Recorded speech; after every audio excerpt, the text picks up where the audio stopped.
On today's show, we're still waiting for the Cavs and Evan Mobley to come to terms on a contract extension. Why I believe giving him the max this offseason is the right decision.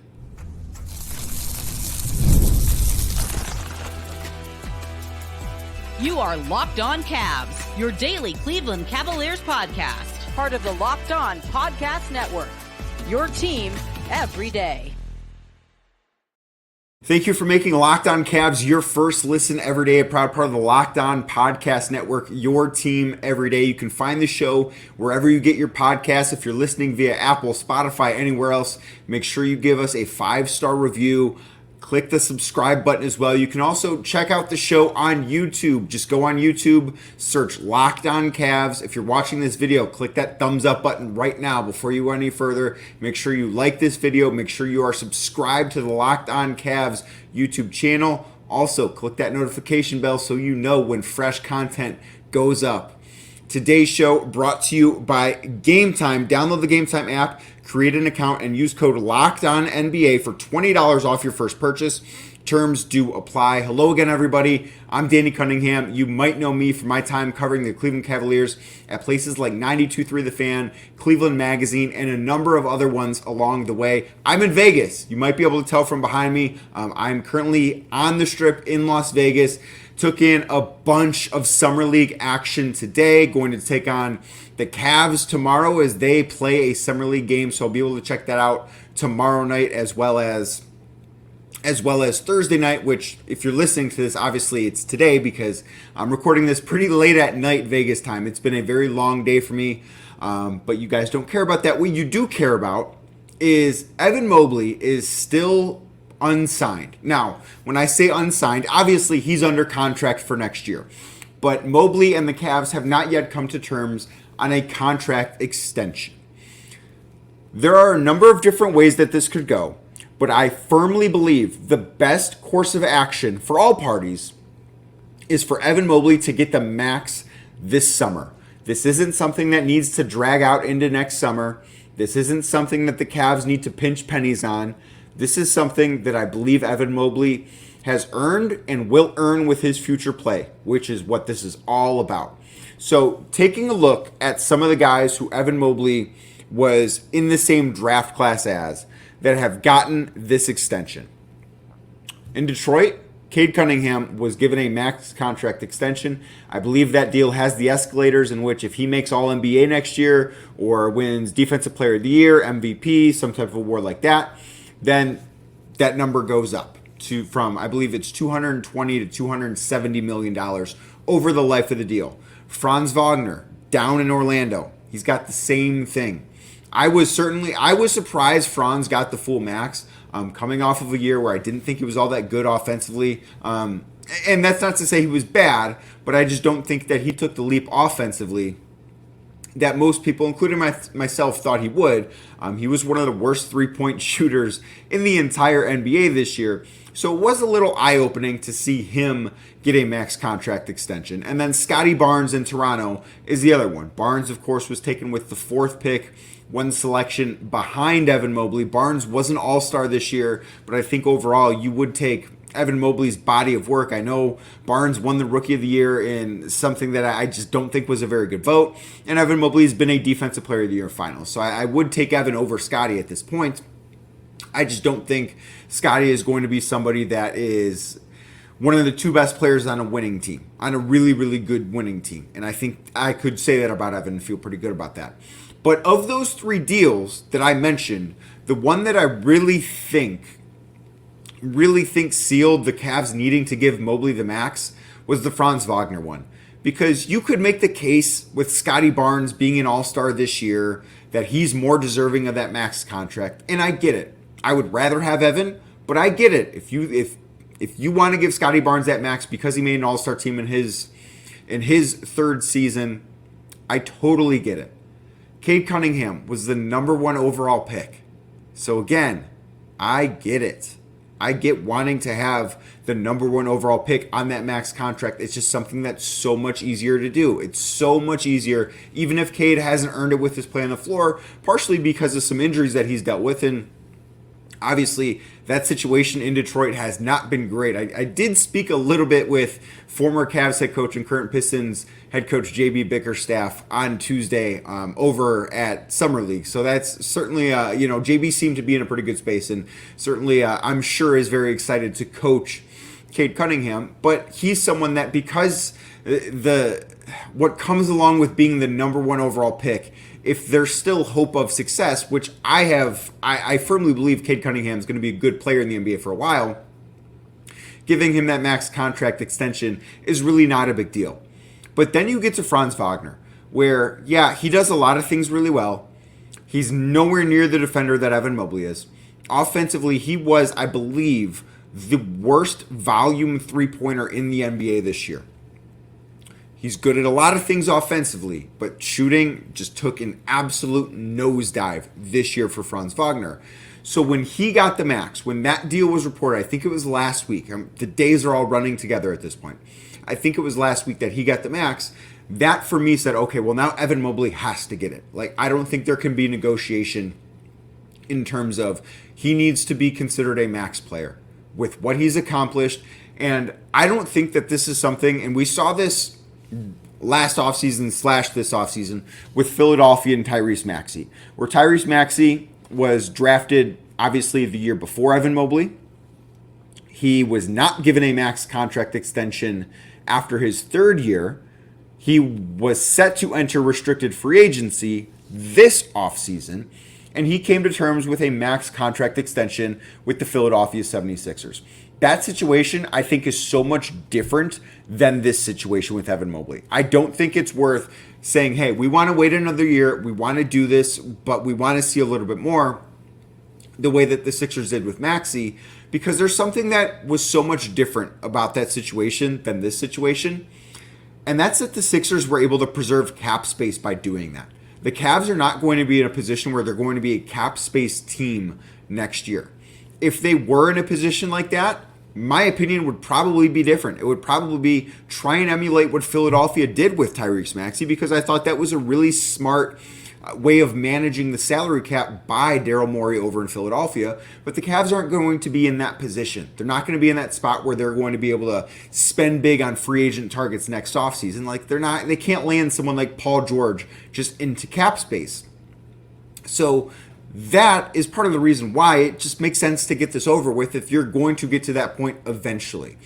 The other reason why I think it makes sense to sign Evan Mobley to a max contract this year, you don't want to deal with restricted free agency. You don't, because there are times where, you might be able to save a few bucks. You might be able to get a guy on a 4-year deal instead of a 5-year deal. You might be able to just massage your cap a little bit because you waited. I get all of those things. But what that also does, and I don't think is necessarily talked about enough, when a player who, I think with what Evan Mobley has done defensively, he's deserving of the rookie max, especially if you still believe the way I do in his offensive potential. So I think he's deserving of it. When a player is deserving of it and you make them wait for no reason, it can fray that relationship a little bit between the organization and the player. I'm not saying that's what's happening here. I'm not saying that's what happens in every situation like this. But it comes into play. I do really believe it comes into play that if you say, hey, you know what? We just want to see a little bit more. We just want to give it a year. It comes into play that, okay, well, maybe this team, despite drafting so high, where Evan Mobley was number 3, maybe they don't believe in me the same way that I thought they did. I think avoiding that situation is something that should be done when it can be done. And there's no reason that I see right now to not give Evan Mobley the max extension, the rookie max extension. We're not talking about the same contract that Donovan Mitchell got. We're not talking about some super max. We're talking about the rookie max extension, which is 25% of the cap. That deal is going to make Evan Mobley generationally wealthy when it does happen, and I believe it will happen. But I understand why you haven't seen enough offensively, but I don't think the upside to waiting a year to sign Evan Mobley to a max contract extension, I don't think that juice is worth the squeeze. I really don't. I think getting it done now, putting this team in the best position forward, is something that should be done by Kobe Altman and the rest of that front office. It's something I expect to get done. I'm a little surprised, truthfully, that as I record this, it's very early in the morning on July 17th on the East Coast. I'm a little surprised it hasn't gotten done yet. Just a little bit surprised. I thought that it would have been done. There is something, though, that should be negotiated, and I think this is where the Cavs should take a stand in their contract discussions with Evan Mobley. I'll tell you what that is next right here on Locked On Cavs. Today's show is brought to you by Game Time. Game Time is an authorized ticket marketplace of Major League Baseball, and that makes getting tickets faster and easier. Prices on the Game Time app, well, they actually go down the closer that it gets to first pitch. So if you're someone like me and you don't always have everything planned out to a T, where, you know, maybe you might want to wake up one day and say, hey, I want to go to the Cleveland Guardians game. Game Time is going to be your best place to go find a last-minute deal on great tickets to go watch the Guardians beat whoever they're going to play that day, because we know if you go to that game, you're going to go home a winner. They've got those killer last-minute deals. They show you the all-in price, so it's not as if you're being blindsided at the last moment with a bunch of taxes and fees that you didn't see coming. Game Time doesn't operate like that. They tell you up front what that ticket is going to cost you. Plus, one of the things that I think is a really cool feature on the Game Time app is you can see what your view from your seat is going to look like before you buy your seat. You can preview what the field, what the court, what the rink, whatever you're buying tickets through Game Time for, you can see what your view is going to look like. And that is very important to me. And I think it's something that should be important to you.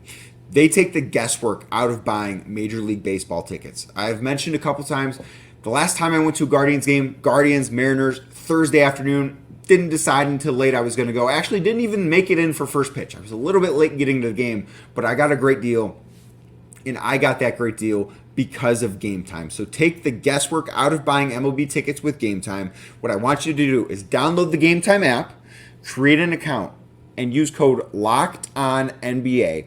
That's LOCKEDON NBA for $20 off your first purchase. Terms do apply. But again, create an account, redeem code LOCKEDONNBA, LOCKEDON NBA for $20 off. Download Game Time today. Last minute tickets, lowest price guaranteed. Thank you for making Locked On Cavs your first listen every day. And if you're watching Fox Sports or ESPN on your TV all day because you need that sports fix, but you have to turn down the volume just because there's too much shouting, well, I've got something for you. Make the switch to Locked On Sports today. It's a free 24/7 sports streaming channel that's programmed for you every day to bring you the biggest stories without all the screaming. You can watch it in peace and quiet. Locked On Sports Today brings you can't-miss analysis, opinions, and news, streaming 24/7 on YouTube or the free Amazon Fire TV channels app, part of the Locked On Podcast Network, your team every day. So I have said, and I felt this way for a while, that the Cavs should be giving Evan Mobley a rookie-scale max contract extension. That deal is 25% of the cap. I think it's something that makes sense for the Cavs. I think it's something that makes sense for Evan Mobley. This is something that makes sense, in my opinion, for all parties. But what I do think could be something, I'm not saying this for sure, but I see this as a potential obstacle in getting a deal done, is that fifth year. Not that the Cavs wouldn't want to give Evan Mobley the fifth year, because I don't believe that to be true. But if a lot of players now in today's NBA, they want that fifth year option. They want to have the ability to reach free agency a year early if all goes well, and they feel like they're ready for another max contract. They want to build up that leverage, and they want to use that leverage to hit free agency early and strike rich on another payday. I don't think the Cavs should be in the business of giving Evan Mobley a player option at the end of this next deal. I don't think that they should. What I do think the Cavs have done is I believe they've done a pretty good job setting a precedent of not doing that. And as I say that, I know what you're thinking. Well, Danny, Donovan Mitchell just got a player option on his deal. You're right. He did. I think Donovan Mitchell's in a different class of player, though. And I don't think it takes some basketball savant to see that. I think Donovan Mitchell is in the class of player that should be getting player options. Evan Mobley is not there yet. But think of some of the guys that have gotten deals, contract extensions, or even signed in free agency by the Cavs. Jarrett Allen was signed to a contract extension after he was acquired via trade. One of what I think has been Kobe Altman's best moves. That deal, 5 years, $100 million, fully guaranteed, also flat, so it was just $20 million a year, which looks awesome now that the cap keeps growing and growing. No player option on that fifth and final year. Can't hit free agency early. The Cavs actually get a player for 5 years because so often you hear about deals. And I guess this is the case with Donovan's deal. It's a 3-year contract extension with a player option in the third year. No, really, that's a 2-year contract extension because if all goes well, that player is going to opt out. They didn't give one to Jarrett Allen. Okay, your pushback, well, that's not a max contract. That's different. You'd be right. Darius Garland is on a max contract. Darius Garland's contract, full 5 years guaranteed. No player option at the end of it. That, I think, was a big win, and I understand that Garland has not played up to his contract since then for a number of reasons, and I've got a lot of faith he's going to be really good this year. But doesn't have that player option at the end of it. You can even look at Lauri Markkanen's contract, which the Cavs obviously negotiated when they acquired him via sign and trade from the Chicago Bulls a few years back. Markkanen, not in the same class of player, at least wasn't in the same class of player when he signed that deal, which looks like a bargain now. But that deal doesn't have a player option at the end of it. It doesn't. It's a fully guaranteed deal all the way through. That is where I think this line should be drawn for the Cavs. They can put in escalators that if Evan Mobley wins Defensive Player of the Year, if he's all NBA, that deal rises in value up to the $270 million mark. So we can get that extra percentage of the cap. That's fine. Take it from 25 to 30% of the cap. Go for that. That's awesome. If he earns that, you feel really good about where the Cavs are headed. But I do think that the Cavs are in the position where they can say, listen, we're going to give you the max deal here. We'll put the escalators in. We will do everything. But that 5th year has to be fully guaranteed. That 5th year is not a player option. That 5th year is something that if you're signing for 5 years, that means it's a 5-year deal. It's not a 5-year deal. That's really a 4-year deal if all goes well. It's a 5-year deal. That is a 5-year deal. Now, maybe after this next contract, Evan Mobley's in a different class of player where he's signing another 5-year max extension and he's got a player option in that last year. That is entirely possible. When you get to that point, when you're signing the contract extension past the rookie max and you're that type of player and you're worth it, that's when I start to think, okay, this guy, player option, totally cool with it. But on the rookie deals, unless you're someone like Luka Doncic, which Evan Mobley is not, I don't think the player option is something teams should be in the habit of handing out. And I do think that to Cleveland's credit, to Kobe Altman's credit, they've been in the habit of not giving that out. And I think that habit should stay intact with Evan Mobley. I think Mobley should be on a max contract extension, but I don't think that max contract extension should be a year shorter because of a player option. Maybe you disagree with that, but I think that is probably the thing that it might be holding this up. I could see that being something that is holding this up because I'd be surprised if the Cavs don't want to give Mobley the max. All indications are Mobley would accept the max. Obviously, I don't think that there's a player that's ever going to turn down a max contract extension off of their rookie deal. I will believe that to be the case when I see it. But I think the player option should not happen, and it would not be surprising to me if that is the reason, if that's the biggest reason why a deal hasn't been agreed to yet. Wouldn't shock me. But I am here in Vegas. Summer League is going on. The Cavs have a couple of Summer League games. They've got the Warriors, they've got the Lakers left, and then a 5th game against a team that we don't know who it is yet. I'll tell you what I'm going to be watching for tonight as the Cavs take on the Golden State Warriors in their second Summer League matchup. I can't wait to see it in person. What am I watching for? That's next right here on Locked On Cavs.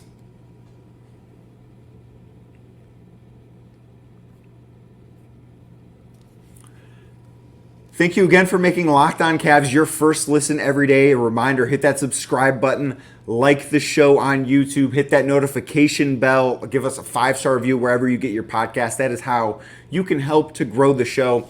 Cavs were not in action on Tuesday. They are in action today. They take on the Golden State Warriors. They take on the Lakers and Bronny James, of course, Thursday night at the Thomas and Mack Center. So what I'm looking for and what I'm very excited to see up close and in person, I've got 3 things for you. 1, I thought in the game against Milwaukee, Luke Travers looked pretty good. I thought he looked like a guy that should be a rotation player in the NBA sooner than later. That doesn't mean it's fair to say that or that is something that should be written in stone after one summer league game. I don't think that's the case. We need to see more, but I thought that his first appearance of this summer league was pretty good. I did think that. I'm curious how much pace he's going to play with. I'm curious how he's going to be around the rim, how that shot looks. There's a lot of things with him that I'm very interested to see in person. It's going to be my first time ever watching him play a game in person. I've not been here at Summer League the last couple of years. So I've never seen him play in person in a Summer League game. So that is number 1. Number 2 is, of course, Emoni Bates, right? He, I think, is... maybe the biggest pivot point for this Cavs Summer League team. Because I think we know what Craig Porter Jr. is. I think we have a loose idea of what the ceiling looks like for Luke Travers. But I don't think we have those answers for Emoni Bates yet.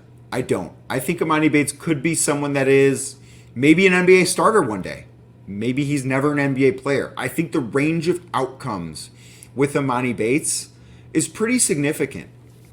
And I think every time we see him take the floor in game action, we learn a little bit more about him. Like, I have been impressed with some of the things that he's done offensively. I think he's been a good ball handler in the pick and roll at times. I think he's made some good decisions there.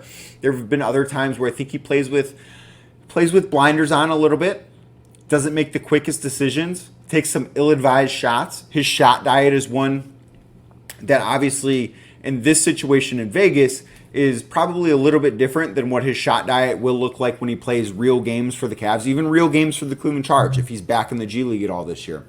That shot diet looks a little bit different in this setting than it would in those settings. But I would like to see that shot diet look closer to what it would be like in a game that matters.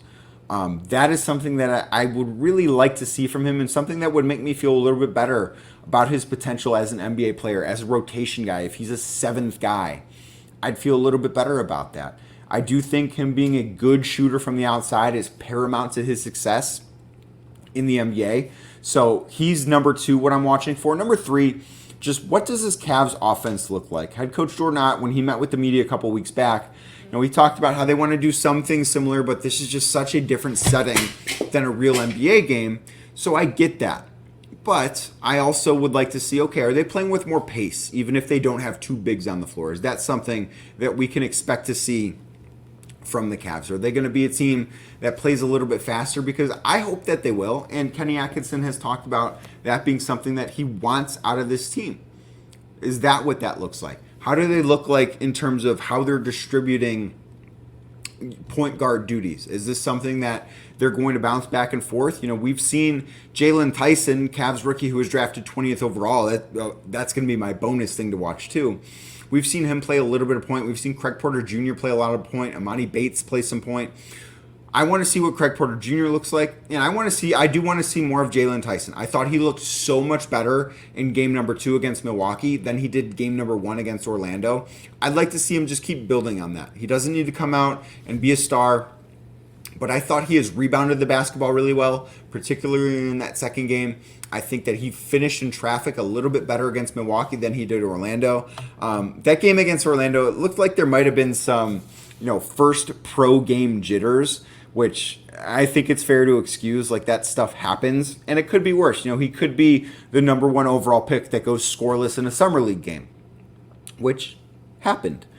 So that's certainly a bright side there, but I'd like to see how he continues to level up as he gets more comfortable with his teammates, as he gets more comfortable with this organization, as he gets more comfortable just being a professional basketball player. So those are the things that I'm going to be watching tonight. I will be back with an episode tomorrow talking about what we saw. I believe Spencer Davies planning on joining me after the Cavs-Warriors game tonight. We're probably going to do that from UNLV's campus, so I'm very excited to have a different backdrop. I don't know how well you guys can see the buildings in Vegas behind me as it is dark outside, but we should be able to do it from inside the arena at UNLV tomorrow. So stay tuned for that. Going to have reaction to the Summer League game against the Warriors.